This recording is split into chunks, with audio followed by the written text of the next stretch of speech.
Je lis du livre de Jean, chapitre 17 au verset 11, ce qui suit.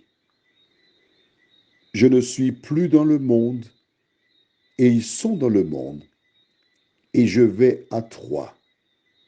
Père Saint, garde en ton nom ce que tu m'as donné, afin qu'ils soient un, comme nous.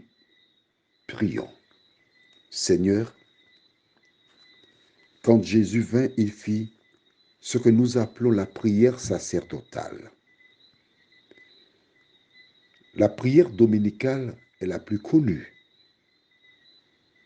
que les gens répètent lorsque les disciples demandèrent à Jésus, enseigne-nous à prier. Et il leur montra la prière dominicale. C'était pour apprendre à prier. Mais dans Jean 17, c'est la prière sacerdotale, la prière de Jésus. Lorsqu'il a fait une requête précise au Père. Dans cette requête, il demande que nous soyons un, comme le Père et lui sont un. Seigneur, beaucoup de personnes disent qu'elles sont enfants de Dieu, mais c'est seulement lorsqu'elles vivent comme Jésus a demandé qu'elles démontrent qu'elles sont enfants de Dieu. Aide-nous à ne pas penser à X, à Z, mais à travers ce verset, nous regarder dans ton miroir, nous t'en prions. Au nom de Jésus et pour ta gloire éternelle. Amen. Question, comment Jésus et le Père fonctionnaient-ils? Alors, on va aller déjà dans Genèse chapitre 1er, premier livre de la Bible. Et nous lirons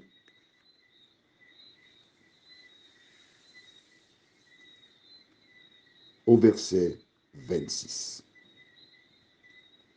Puis Dieu dit, faisons l'homme à notre image, selon notre ressemblance, et qu'il domine sur les poissons de la mer, sur les oiseaux du ciel, sur le bétail, sur toute la terre, et sur tous les reptiles qui rampent sur la terre. Verset 27. Dieu créa l'homme à son image. Il le créa à l'image de Dieu. Il créa l'homme et la femme.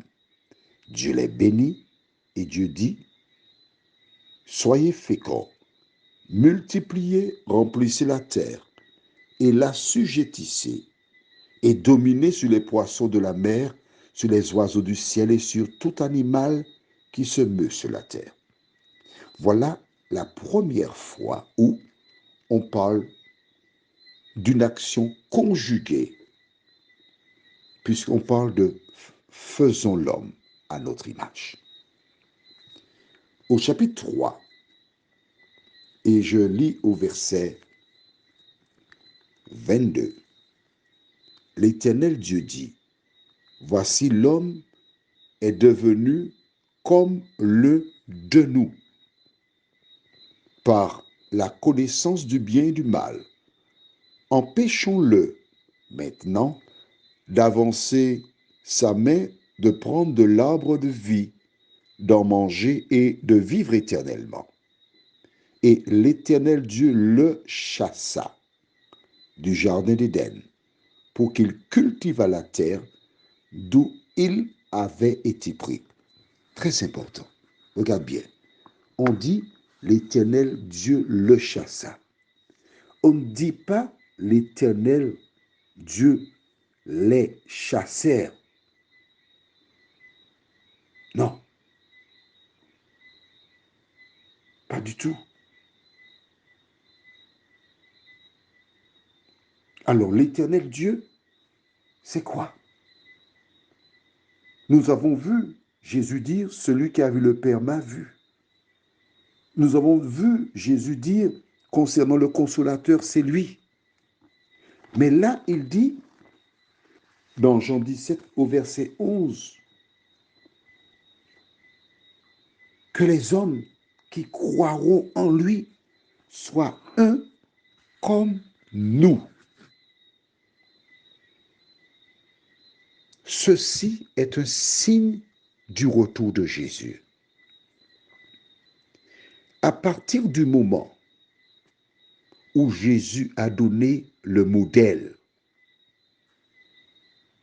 cela veut dire que les hommes qui croient en lui marchent selon sa parole. Ils ont l'Esprit, le Saint-Esprit en eux, qui leur permet d'agir selon la vérité et le caractère de Dieu. Si dans ton comportement, ta relation avec les autres, tu n'es pas en phase avec l'Éternel, tu as un sérieux problème. Pourquoi? Parce que dans la prière sacerdotale, Jésus a demandé que ses disciples soient comment? Je relis le verset, parce qu'il faut que tu comprennes cela bien. Verset 11, la fin. Garde en ton nom ce que tu m'as donné, afin qu'ils soient un comme nous, afin qu'ils marchent dans la même direction, afin qu'ils aient la même foi, qu'ils aient le même amour, le même caractère. Alors, qu'en est-il de toi? Où en es-tu par rapport à l'unité?